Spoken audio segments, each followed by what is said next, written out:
Okay, so here's some general stroller knowledge. One misconception is that you cannot put an infant directly into a stroller, or at least you can't in most cases. So there are some brands that make the stroller that is acceptable to put an infant in, and in order to do that, it has to have a deep to almost flat recline. This is one that you can, so you want to make sure that they're keeping their airways open by having a lay flat recline, as well as kind of a makeshift bassinet. So this one in particular, you'll snap it up here so that the baby can't fall out the bottom. But most of them, you cannot put a baby directly into a stroller. So that's where travel systems come in handy. You can buy them like a stroller that's going to come with a car seat, or most strollers, you're going to be able to add adapters to allow you to put an infant car seat on it. So with this particular brand, the adapters are included. Some of them you don't need adapters at all. They'll click right in, and then some of them you can buy adapters to fit your specific car seat. So this is a travel system. Basically means that you can take your infant car seat straight from the car, snap it into your stroller, and keep going.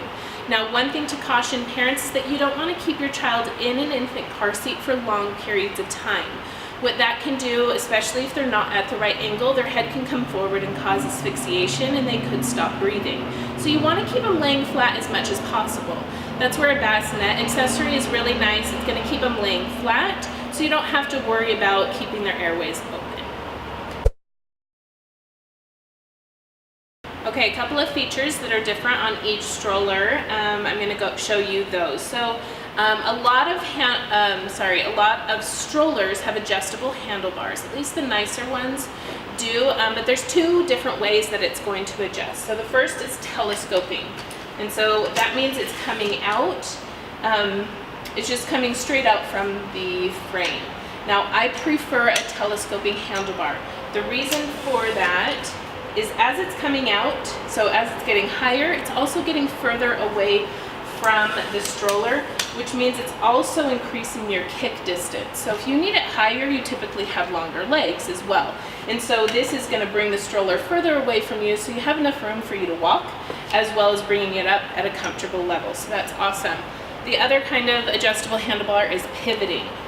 And so as you can see, this is the furthest it's going to be from the frame, which is great. But if you need that to be higher, then it's getting closer to the frame, and that's taking away your kick distance. So it's not ideal, but once you get down here, it's getting closer, but you're also shorter and you probably don't need that kick distance. This is typically good enough for most people unless you're super tall or you have really long legs. So those are just a little bit different. Now they also have different braking mechanisms. So there's a foot brake and there's a hand brake. So the foot brake is typically going to be on the rear axle. With this one, you just push it to stop, and that's going to brake it, and then push the green to go. Now, foot brakes are typically less preferred. If you wear sandals a lot, sometimes you have to flip it up with your toe, and that's kind of uncomfortable. So most people prefer a hand brake. However, this particular one I like because it's a step on, step off. You can easily do that even barefoot. Now, there's also the hand brake, and so just like it sounds, you're going to control it with your hand, so your feet don't have anything to do with it. You can wear any shoes you want. Okay, one of the big considerations with strollers is what type of wheels or tires does it have, and this is something that parents don't often consider. So I'm going to go over those and kind of what they're good for. So the first type is an air-filled tire, like on a jogger. So the reason that they're good is because they have a little bit of suspension in them. They're going to absorb that energy, and it's going to make it a more comfortable ride. Now the downfall, like we talked about a little bit before, is they can go flat, so you have to keep a pump with you to make sure to keep those inflated. But they are ideal for jogging and all terrain. They're also going to be a little bit larger, and again, that's just going to make for a smoother ride. Now the most popular is going to be a foam-filled tire. Now it kind of mimics the absorption of an air-filled tire without having to pump it up again. So it does absorb some of that energy.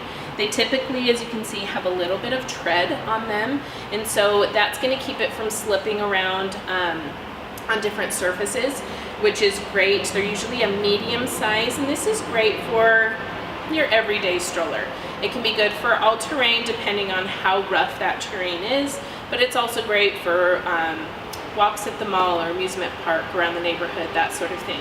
This is my preference, is the foam filled, so it doesn't have the maintenance of an air filled tire, but it still has some of that energy absorption as well as maneuverability capabilities. The last one is going to be your hard rubber or plastic tires. These are typically on your lightweight strollers to make it lightweight and very small, compact fold.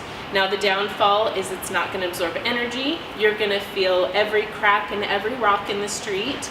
It's also not going to be super easy to maneuver, but the benefits are those small and lightweight features. Overall, as you can see, there's a lot to consider when buying a stroller. And so you really have to get to know your customer before selling them on a particular stroller. Not every stroller is compatible with every car seat. So if they're really sold or set on an infant car seat, make sure the stroller that you are helping them purchase is going to be compatible. You also need to make sure that it's going to fit their lifestyle. So if they're very outdoorsy, they like to go on walks and hikes, I'm not going to recommend an umbrella or a travel stroller because it's just not going to work for them. Now, if they like to travel a lot, I'm not going to recommend a jogger because it's huge, and that's going to be hard for them to fly with. It's not going to fit in their car. It's going to be kind of annoying because it's heavy and it's not going to be on the go. And so really get to know them and where they're going to use their stroller. Now, if they don't know, if they're like, I don't know what kind of stroller I want, then I often recommend that they go through the next couple of weeks just throughout their daily life and think, would I use a stroller in this moment? And if that's the case, where are they? And that way you can help them narrow down where they're going to use their stroller the most and what features they're going to benefit from the most. Another thing to consider is, are they going to grow their family in the near future? So obviously double strollers are going to be more expensive than single strollers, and it's more expensive if you have to buy a single and then you have your second child and then you have to get rid of it and buy a whole new double stroller. And that's where the double modular comes in. You can use it as a single stroller, and then when you have your second child, you just have the expense of adding on the second seat. Here in Utah, that's probably the most popular option, but that's not going to be the case nationwide. So really getting to know your customer is most important to make sure you get the features that they want and the stroller that's going to fit their lifestyle.